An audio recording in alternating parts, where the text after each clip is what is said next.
আজকে আমার কাছে আছে এরকম কিছু কোল্ড ড্রিঙ্কস, সেই সাথে অনেকগুলো এনার্জি ড্রিঙ্কসও আছে। তো রেড বুলও আছে এখানে, এরপর স্পিড আছে, দেন জিরো সুগার হিসেবে মোজোর জিরো ক্যান নিয়েছি। তো এগুলো নিয়ে আজকে মজার কিছু এক্সপেরিমেন্ট করব। চলুন।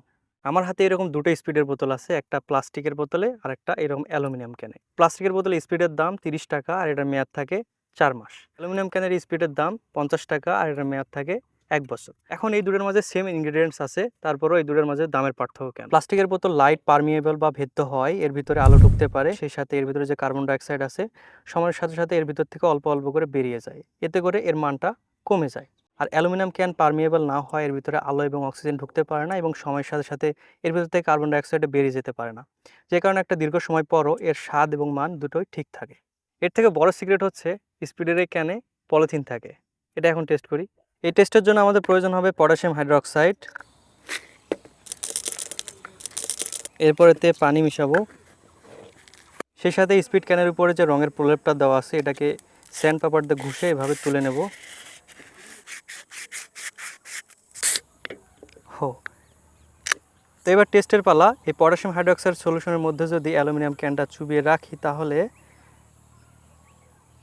দেখতে পাচ্ছেন সঙ্গে সঙ্গে বুদবুদ তৈরি হওয়া শুরু করে দিয়েছে। এই সময় পটাশিয়াম হাইড্রোক্সাইডের সাথে অ্যালুমিনিয়াম রিয়াকশন করে হাইড্রোজেন গ্যাস তৈরি হচ্ছে, যেটা বুদবুদ আকারে আমরা দেখতে পাচ্ছি।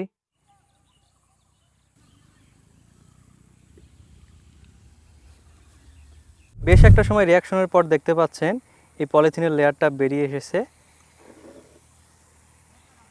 এর ভিতরে অরেঞ্জ কালারের এনার্জি ড্রিঙ্কসটা দেখতে পাচ্ছি। এটাকে যদি ফুটো করে দেই এবার, এই তো পলিথিন। এটা এই ধরনের অ্যালুমিনিয়াম ক্যানের ভিতরে যেহেতু দীর্ঘদিন ধরে এনার্জি ড্রিঙ্কস সংরক্ষণ করা হয়, যে কারণে অ্যালুমিনিয়াম ক্যান আর এনার্জি ড্রিঙ্কস রিয়াকশন করে বিষাক্ত কিছু তৈরি করতে পারে। এটা যাতে না হয়, যে কারণে এনার্জি ড্রিঙ্কস আর অ্যালুমিনিয়াম ক্যানের মাঝখানে এরকম একটা পলিথিনের লেয়ার ব্যবহার করা হয়। এই ক্যানের ভিতরে লিকুইড পেট্রোলিয়াম গ্যাস হিসেবে বিউটেন গ্যাস আছে। এই গ্যাসটা মূলত এই লাইটারে ব্যবহার করা হয়। তো এখন এই এলপিজি গ্যাসের সাথে মজার একটা এক্সপেরিমেন্ট করব। এর জন্য এই এলপি গ্যাসটাকে এই বোতলের মধ্যে নিব, এরপর যখন বোতলটাকে উল্টো করব তিনি এটা হয়ে যাবে রকেট, মোজো রকেট। এরকম একটা খালি বোতল নিয়েছি, এর মুখে এরকম ছোট একটা ছিদ্র আছে। তো এর ভিতরে মূলত আমরা যে গ্যাসটা আছে গ্যাসটা থেকে লিকুইডে পরিণত করে সংগ্রহ করব। তো এর ভিতরে এভাবে সংগ্রহ করব। এখন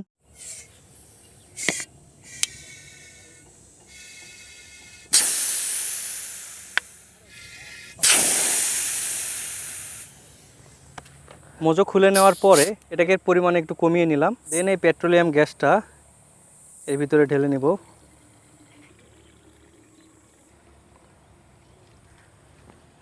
ব্যাস, এবার যদি এটাকে উল্টো করি তাহলে কি হয় দেখুন। Magic in 3, 2, 1।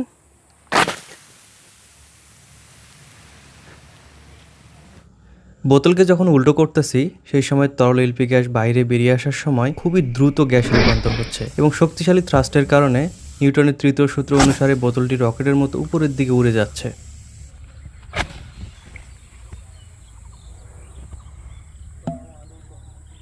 এরপর যে এক্সপেরিমেন্ট করব এর জন্য এরকম একটা খালি মোজো ক্যান নিতে হবে, যার ভিতরে কিছুই থাকবে না। দেন এর ভিতরে সামান্য পরিমাণে পানি নেব। ব্যাস, এটাকে তাপ দিতে হবে। আমি যেই সময় পানিতে তাপ দিচ্ছি এই সময় পানির তরল থেকে বাষ্পে রূপান্তর হচ্ছে এবং প্রায় 1600 গুণ পর্যন্ত আয়তনের বৃদ্ধি পাচ্ছে।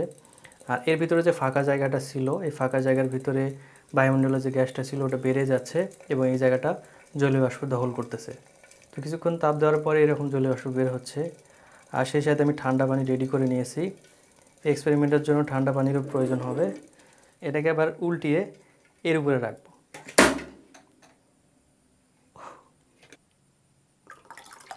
এই জলীয় বাষ্প যখন ঠান্ডা পানির সংস্পর্শে আসতেছে তখন এর ভিতরে বাষ্পের আয়তন কমে গিয়ে আবার আগের অবস্থায় ফিরে যাচ্ছে এবং এর ভিতরে প্রেশার হঠাৎ করে কমে যাওয়ার কারণে বাইরের অ্যাটমসফিয়ারের চাপ একে সংকুচিত করে ফেলতেছে। আমার কাছে আছে এরকম মোজোর দুটো ভেরিয়েন্ট, একটা হচ্ছে চিনি সহ আর একটা জিরো সুগার মানে চিনি ছাড়া। তো এই দুটো খেলে কোনটা খাওয়ার পরে রক্তের গ্লুকোজের মাত্রার প্রভাব কেমন তৈরি হবে এটা এখন দেখব। এটা হচ্ছে মোজোর জিরো সুগার অ্যালুমিনিয়াম ক্যান। এতে নো অ্যাডেড সুগার মেনশন করে দেওয়া আছে, মানে চিনি নেই এতে। তো রক্তে গ্লুকোজ টেস্ট করার জন্য ক্যামেরাম্যান মাহফুজকে বেছে নিলাম। এই ড্রিঙ্কস পান করার কিছুক্ষণ পরে আঙুলের ডগা থেকে রক্ত নিয়ে গ্লুকোজ টেস্ট করাতে এখানে রিডিং পেলাম 5.1, যা স্বাভাবিক, কারণ রক্তে গ্লুকোজের স্বাভাবিক মাত্রা সাধারণত 3.9 থেকে 5.5 এর মধ্যে। এবার চিনিযুক্ত মোজো খাওয়ার পরে রক্তে গ্লুকোজের মাত্রা দেখব। কিছুক্ষণ অপেক্ষা করার পর রক্তে গ্লুকোজের রিডিং এসছে 8.3, যা রক্তের স্বাভাবিক গ্লুকোজের মাত্রার থেকে বেশি, অর্থাৎ সুগার অ্যাড করা মোজো খাওয়ার পরে রক্তে হঠাৎ করে গ্লুকোজের লেভেল স্পাইক করেছে। এবার আমরা চিনি সহ এবং চিনি ছাড়া দুটো মোজোকে তাপ দেব। তাপ দেওয়ার পরে দেখব কোনটাতে কেমন চিনি অবশিষ্ট থাকে। এরকম একটা সেট আপ রেডি করে নিয়েছি। যদিও এই জিরো সুগার এই মোজোতে চিনি থাকার কথা না, তাপ দেওয়ার পরে দেখা যাবে কেমন ফলাফল আসে। প্রথমে জিরো সুগার এই মোজোকে তাপ দেব।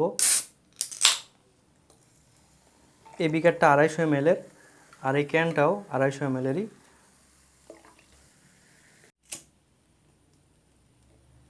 তো এবার অপেক্ষা করার পালা, দেখি সবশেষে আমরা কি পাই এখানে। যেহেতু আগের সিস্টেমে তাপ দিতে অনেক সময় লাগতেছিল, যে কারণে এই ইন্ডাকশনে জিরো সুগার কোল্ড ড্রিঙ্কসকে তাপ দেব।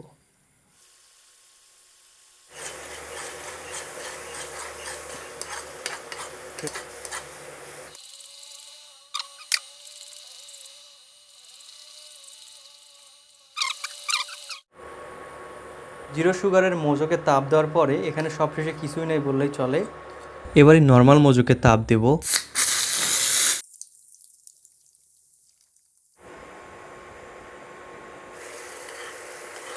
চিনিকে তাপ দিলে যেরকম একটা চিটচিটে ভাব চলে আসে, ঠিক সেরকম চিনিযুক্ত এই মোজোকে তাপ দেওয়ার পরে এরকম একটা চিটচিটে ভাব দেখতে পাচ্ছি, আর এগুলো উড়ে যাচ্ছে না।